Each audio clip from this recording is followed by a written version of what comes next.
여러분, 스타트업 엑셀러레이터를 아시죠? 초기 창업가들이 엄청 만나고 싶어하는 사람이 엑셀러레이터죠. 그래서 오늘은 우리나라에서 아주 유명한 엑셀러레이터 한 분을 모셨습니다. 여러분들이 아마 끝까지 들으시면 창업이나 또는 초기에 그 스타트업을 하시는 분들에게 굉장히 유익한 그런 자리가 될 걸로 생각을 합니다. 소개를 잠깐 스스로 해주시죠. 네. 네, 안녕하세요. 반갑습니다. 엑셀러레이터 최예은입니다. 네, 저는 나눔엔젤스에서 엑셀러레이터로 지금 활동을 하고 있고요.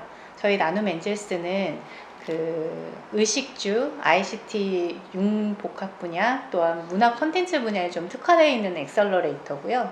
저희가 특별히 이제 성과가 났었던 부분은 저희가 이제 슈퍼브라는 회사가 있었는데요. 거기에 이제 여러분들 아실지도 모르는데 유미의 세포들이라는 IP를 토대로 해서 게임으로 이제 컨텐츠를 만든 회사예요. 이곳이 이제 여러분들 아시는 빅히트 엔터테인먼트 회사 BTS 그 소속사죠. 거기에 이제 엑시시 되는 그런 의미 있는 성과를 내기도 했습니다. 그래서 그런 좋은 경험들을 토대로 지금도 꾸준히 저희가 이제 투자도 하고 엑셀러레이팅을 진행을 하고 있습니다. 엑셀러레이터 그러면 그 우리 자동차에서 가속기처럼 맞습니다. 그 스타트업도 이제 가속해가지고 네. 성장을 지원해주는 네. 그런 전문가 이렇게 얘기하면 될 것 같은데 초기 기업에 주로 이제 이렇게 참여를 하시는 거죠? 네, 맞습니다. 엑셀러레이터라는 용어 자체가 극초기, 초기에 이제 창업파를 사실은 방법도 모르고 자금도 어떻게 지원을 받아야 될지 전혀 모르시잖아요. 그래서 그런 부분에 대한 사업화에 대한 지원이라든지 그리고 또 그에 따른 컨설팅이나 혹은 자금 지원 그리고 투자까지 또 전주기적으로 이제 팔로우업하고 있는 부분의 역할들을 수행하는 게 이제 엑셀러레이터입니다.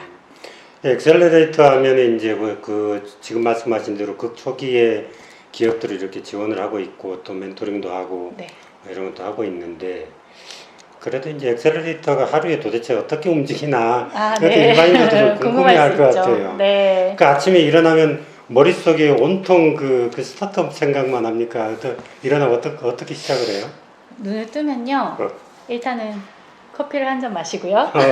네, 그냥 일반적입니다. 그래서 이제 일단 제일 먼저 떠오르는 건 일단 콜드콜로 해서 메일링 해주시는 대표님들 있으세요. 그러니까 본인들의 사업화에 대한 이제 검토라든가 혹은 이제 IR 그 넥을 보내주시면 저희가 내부적으로 이제 심의를 거쳐서 투자 검토를 하게 되고 그리고 저희가 1년에 이제 투자를 그 머스트로 하게 되는 버짓이 있습니다. 그래서 실질적으로 저희가 이제 그 목적에 맞게 저희가 하고자 하는 분야에 맞도록 이제 투자 검토를 하고요. 요즘에는 특히나 시즌이 예비 창업 패키지 이런 지원 시즌입니다. 그래서 그런 심사라든가 그리고 또 뭐 이제 1년으로 보면 전반기에 이제 주로 그런 네, 것들이 맞습니다. 몰려있죠. 초기에 굉장히 많은 사업화 이제 지원 사업들이 쏟아져 나오고요. 그거를 받기 위한 지원 자금을 위한 이제 사업 계획서를 많이 쓰게 되죠. 네. 여성으로서 스타트업 엑셀러레이터를 한다. 이게 네. 사실은 쉽지가 않은 건데 IT 기반이 대부분이다 보니까 맞습니다. 네. 어떻게 입문을 하게 됐어요? 저는 사실은 착착 상권 분석이라는 이제 그 솔루션을 이제 런칭을 하시는 그 계기에 이제 저도 이제 그 시점에 이제 스킨십을 갖게 됐고요. 저의 어떤 멘토로서 초기에 인생의 멘토로서 처음에 그런 부분들을 이제 옆에서 모델링을 하게 되고 미러링을 하게 되고 네 그러면서 제가 좀 학습을 하게 됐고요. 그러면서 이제 그런 역량들을 차근차근 단계적으로 이제 밟아가는 가운데 제가 이제 뭐 여러분도 아실지 모르지만 CNT테크라는 그 팁스의 운영사에 이제 제가 센터장으로 이제 조인을 하게 됐습니다. 카카오와 이제 위탁 운영을 해서 카카오의 주문하기를 위탁 운영하는 회사이기도 한데요. 그곳에서 이제 엑셀러레이팅의 파트가 이제 새로 이제 발족을 하게 됩니다. 그러면서 제가 조인이 되게 됐고, 그러면서 제가 서서히 뭐 심사도 하게 되고, 이 관련된 스타트업들과의 핏도 맞춰보고, 이런 또 연습 기간이 있었던 것 같습니다. 그러면서 좋은 기업도 만나게 되고, 그러면서 이제 여러 가지의 이런 생태계를 알아가는 과정들을 경험했던 것 같습니다. 그래서 이제 오늘날 나노멘젤스에서 대표적인 또 엑셀러레이터로 활동하고 계시고. 네네. 그런데 거기 지금 나노멘젤스에서는 그 분야를 주로 어느 분야에 투자를 집중하고 있나요? 엄철현 대표님께서는 원래 네오위즈 창투사 지훈 인베스트먼트에서 이제 대표님으로 거의 한 10년 이상을 역임을 해오셨어요. 그러다 보니까 거기서 영화라든가 컨텐츠라든가 혹은 이런 펀드 관련해서도 한 560억 정도의 이제 펀드 운영을 하셨고요. 투자액 자체도 그게 한 1,080억 정도의 그런 유치를 이제 운영을 하셨던 경험치를 가지고 VC로 계시다가 A씨로 이제 오시게 돼서 조금 더 극초기의 기업, 초기 기업들을 이제 팔로우하고 싶다라는 니즈를 가지고 나누멘젤스라는 회사를. 그런데 개인적으로는 어떤 분야를 특히 좀 이렇게 관심을 갖고 있어요? 패션, 요즘에 워낙 이제 코로나 때문에도 좀 수혜주이기도 했었던 온더룩이라는 또 이제 큐레이션 서비스 하는 회사가 있는데요. 패션 분야라든가 그리고 또 이제 톰빌리라는 조향사, 이제 전문 조향사가 있으면서 향수 큐레이션 해주는, 그러니까 그거를 알려주고 하는 게 사실은 그 전문성이 되게 있는 조향사들이 흔치 않거든요. 그래서 그쪽 분야에도 되게 좋고, 그리고 특히나 이제 나눔의 저희 포트폴리오 중에 되게 의미 있는 성과를 거둔 스타트업 중에는 리코어라고 B2B, 그러니까 물류계 직방이라고 명칭하는 B2B 물류 중개 플랫폼 하는 회사가 있습니다. 그래서 여기는 실제로 6배 정도 단기간 동안 수익을 낸. 그러니까 결국 이제 패션 쪽에 여성이다 보니까 더 관심이 많으신 것 같고. 많습니다. 네. 그리고 이제 이번에는 이제 물류가 아무래도 이게 온라인에 이제 물류 시장이 커지다 보니까. 네, 맞습니다. 아마 그쪽에 많이 몰리는 것 같은데,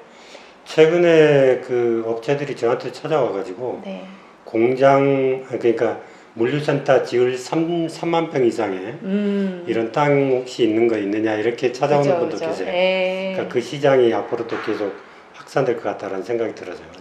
혹시 여러분들 그 땅을 좀 수도권에 가지고 계시면 3만 평 정도 있으면 저한테 연락하시면 댓글로 남겨주시면 남겨주시면 알겠습니다.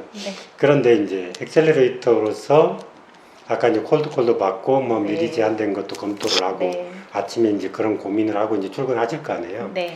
그런데 어떤 청년이 제안서를 가지고 찾아왔어요. 근데 이게 영 마음에도 안 들어. 그럴 때는 어떻게 얘기를 해서 거절을 하나요? 그게 이제 마음에 안 드는 포인트가 어떤 부분인지가 되게 중요한데요. 이게 사실은 이 사업 아이템이라는 게 그 대표님께서는 굉장히 심도 있게 고민을 하셔서 아이디에이션 하신 사업일 거잖아요. 그랬을 때 이제 저는 이게 정말로 실제로 대표님이 어떤 불편감을 느껴서 그냥 하고자 하는 사업한지 아니면 시장에서 굉장히 비효율적인 부분을 효율화시키고자 하는 사업한지에 대한 부분을 이제 여쭤보고요. 그거에 대한 검증을 어떠한 방법으로 하셨는지, 그거를 집요하게 하시고자 하는 그런 절실함이 있으신지, 이런 것들을 한번 되짚어보는 그 계기를 갖는 것 같아요. 크게 두 가지 관점인 것 같은데, 하나는 이제 고객으로부터 얻은 경험이냐, 또 이제 사회 문제를 해결하려고 하는 비즈니스 모델이냐 라는 것하고, 또 한쪽은 일방적으로 내가 그냥 생각해서 시장이 먹어주겠지라고 해서 도전하는 아이템이냐, 이것에 이제 따라서 다르다는 거죠. 네, 맞습니다. 그리고 이제 그것도 중요하지만 그 사람의 태도가 영 마음에 안 든다. 이런 경우도 있을 거 아니에요? 태도는 사실 맞아요. 태도가 되게 중요한데요. 정말로 그 사업화를 하기 위해서 본인이 어떤 마인드셋을 가지고 있는지, 그리고 또 그거를 위해서 어떻게 추진하고자 하는 전략이 있는지는 사실 태도에서 묻어나거든요.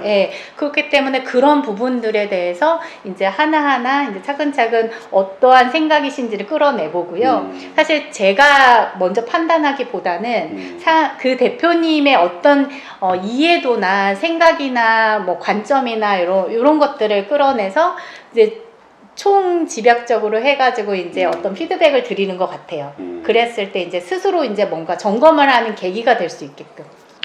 아무리 엑셀러레이터라고 할지라도 모든 부분을 다 알고 있지는 않을 거고 그쵸. 네. 그러다 보면 어떤 비즈니스 모델 어떤 제안이 왔을 때 네. 그거를 이제 성장 단계별로 다 혼자 커버하지는 않을 거 아니에요. 그렇죠. 네. 그런 전문 인력이 있습니까? 네, 있습니다. 단계별로? 네. 아, 저희는 사실 저희 뭐 대표님 포함해서 뭐 여러 경험을 가지고 있으신 그 내부 인력들이 있으신데요. 그리고 벤처 투자 전문 인력이라는 그 인증을 자격에 준하는 분들로 이제 구성이 되어 있습니다. 그래서 이제 실제로 어떤 내부 심의를 하거나 뭐 딜소싱을 해서 그 투자 검토를 할 때도 서로의 의견을 서로 존중해 줄 수 있는 자격이 되는 분들로 구성되어 있고요. 그래서 그런 섹터별로 스테이지별로 이런 영역들이 좀 구분되어 있고 그리고 실제로 그런 전문 분야로 이제 피드백을 줄 수 있는 전문성들이 있기 때문에 그 부분들을 좀 걱정 안 해도 된다? 네네 펄럭하는 데는 크게 문제 없을 것 같습니다. 그리고 이제 내부 인력에서도 그렇게 검토를 하지만 저희 파트너십들이 또 있기 때문에 저희가 파트너들은 뭐 사실 그 정기적으로 하는 IR 이렇게 컨퍼런스가 있습니다. 그래서 이제 저희가 내부적으로 어느 정도 심의를 거치면 그 다음에 그쪽 IR 그 덱으로 올리는 라운드로 올리는 이런 프로세스가 있습니다. 네. 그동안에 투자한 기업 가운데서 가장 기억에 남는 CEO라든지 네. 뭐 비즈니스 모델이라든지 네. 있으면 한두 가지만 좀 소개를 해주시죠. 네, 알겠습니다. 네, 오늘 뭐 먹지의 쿠케코리아의 그 이문주 대표가 이제 갑자기 떠오르네요. 네, 그 대표는 원래는 모두의 지도라는 회사로 이제 처음에 이제 창업을 했고요. 고대 기반의 그러니까 카페나 음식점이나 이렇게 그 시간대별로 이제 큐레이션 해주는 그때 당시에는 되게 위치 기반으로 해서 이런 사업화하는 서비스가 그렇게 많지 않았을 때 14년도였거든요. 아, 그럼 벌써 한 7년 됐네요. 네네네. 그때 만났는데 그 팀과 그리고 오늘 먹지의 윤치훈 대표가 서로 이제 M&A를 하게 됩니다. 아, 거의 비슷하고 서로 저기 합치면 상생의 효과가 있으니까. 네, 시너지가 날 수 있는. 스타트업끼리 이렇게 그 뭉치는 경우가 쉽지 않은데. 네, 그래서 되게 이례적인 사례로 되게 회자가 되고 있고요. 조금 그 스타트업이 조금 더 놀라울 성과를 낸 게 뭐냐면 저희가 이제 엑시스를 하게 되는데요. 이게 4년 만에 한 40배가 나요. 오. 제대로. 그래서 뭐 좀 사주던가요? 네. 네. 과거에 제가 듣기로는 째까가그도 아, 네네네. 도움을 주셨다면서요? 네, 맞습니다. 째까가거는 제가 16년도에 그 사회적 기업가 육성 사업 담임 멘토였어요. 처음에 이제 대표님이 이제 뛰쳐나가셔서 창업을 처음 해서 이제 어디서부터 어디 뭐를 해야 될지 모르실 그 시점이었는데 보폭이 굉장히 넓으시네요. 스타트업에서 사회적 기업까지. 네, 지금 시리즈 A까지 클로징이 됐고요. 펀딩이 클로징이 금액이 됐고 어느 정도? 한 63억 정도. 됐고요. 시리즈 A에서 그 정도 받았어요? 네네, 그 정도 대단합니다. 받았어요. 네. 여러분 아시는 그 스마트 스터디 핑크퐁이라고 핑크퐁 그 아기상어 노래 있잖아요. 거기에서 이제 펀드도 창조사 또 만들었거든요. 거기로부터 또 이제 리드하는 투자를 받아서 클로징이 됐고 또 특히 이제 말씀해 주셨는데 그 말씀 이어가자면 제가 제가 백그라운드가 심리학 쪽이어서 이런 마인드셋, 뭐 창업자들 마인드셋, 멘탈 케어를 또 특화된 프로그램을 진행을 합니다. 그래서 그거를 이제 1년 동안 이제 처음에 신규 인력 채용부터 해서요. 사전 진단 이제 체크 그 리스트업 을 했고요. 원래 보통은 이제 대기업에서 그런 신규 채용할 때 좀 인적성 검사 같은 거 하잖아요. 근데 사실 그 스타트업에서는 오는 사람이 일당백 다 해야 되고 그리고 이제 잘 안 오려고 하니까 무조건 오면 받아주는 그러다 보니까 뭔가 시간이 지나면 그거를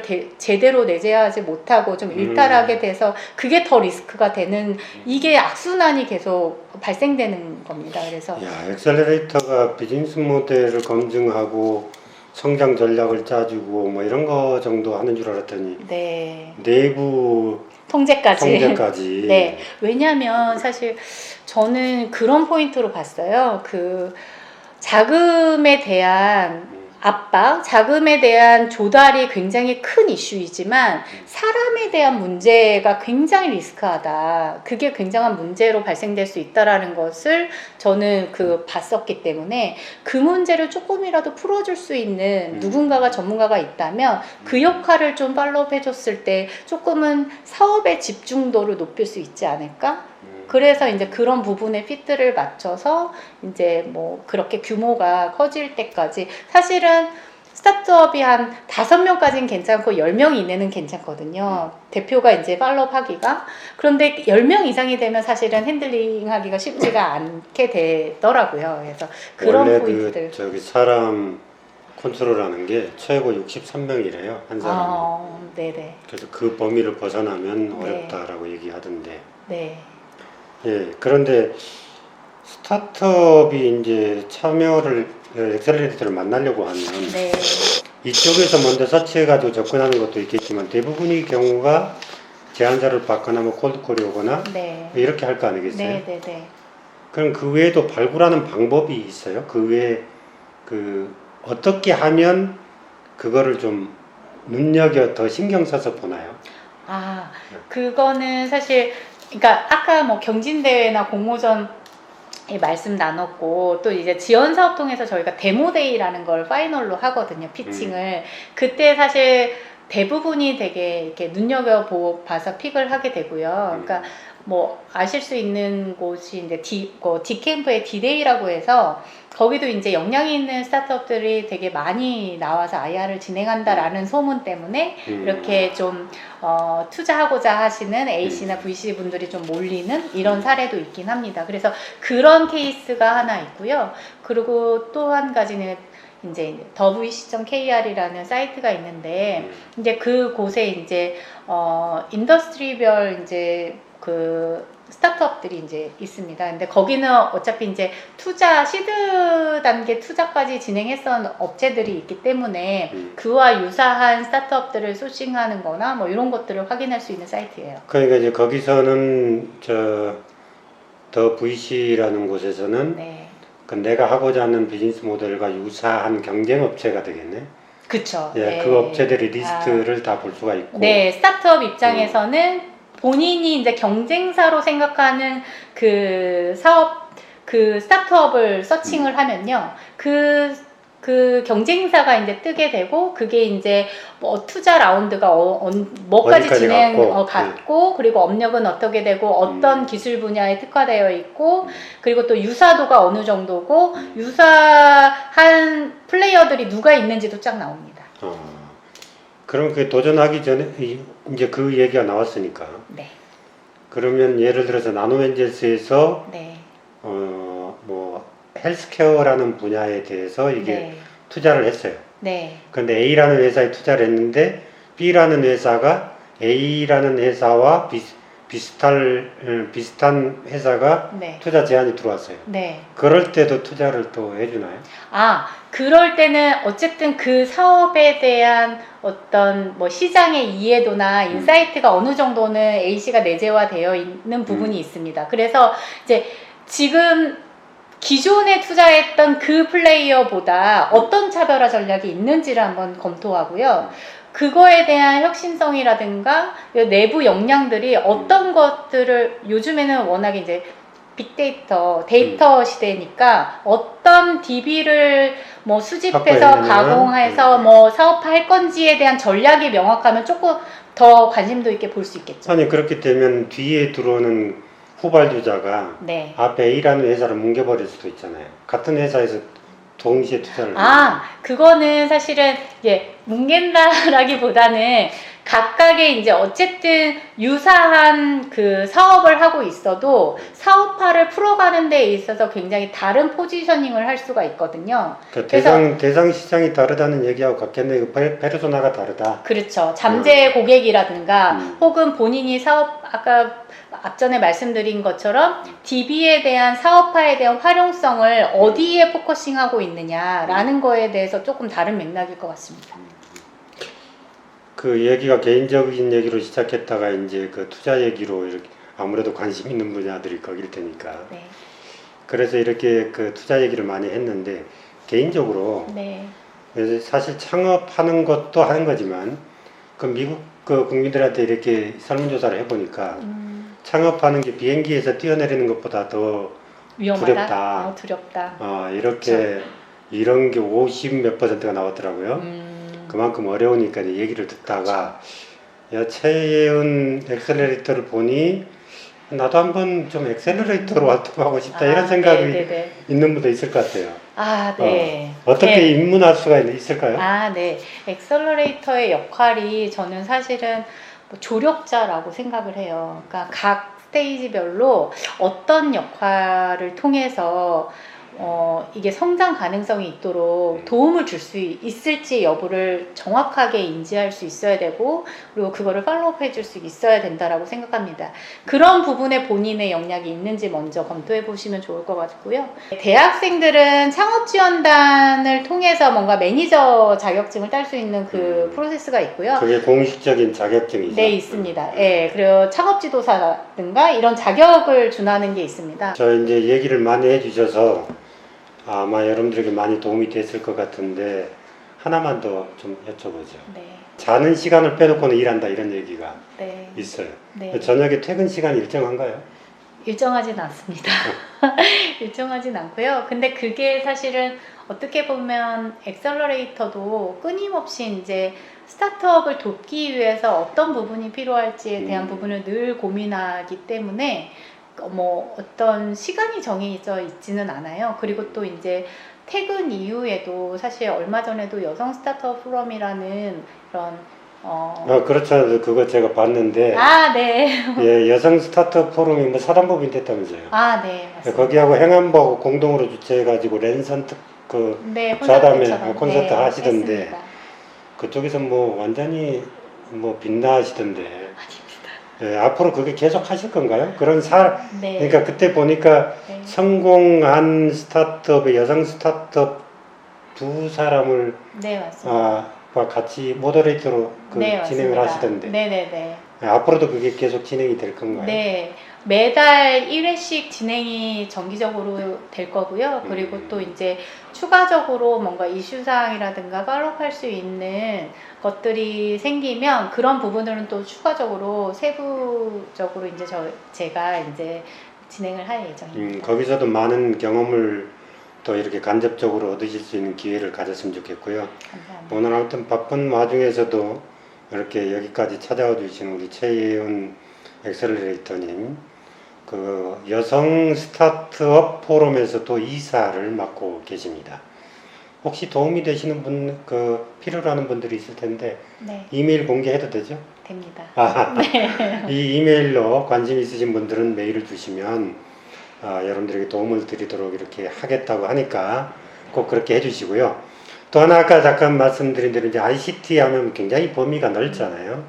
그리고 이제 패션 이렇게 국한하지 마시고 어떤 아이디어들이라도 보내시면 거기 파트너들한테 같이 이렇게 트랜스퍼해서 연결해 줄 수 있다고 하니까 그렇죠? 네, 맞습니다. 그렇게 많은 도움을 이제 받으시기를 바랍니다. 자, 오늘도 유익한 시간을 이렇게 끝까지 도와주셔서 고맙습니다. 오늘 고맙습니다. 네, 감사합니다.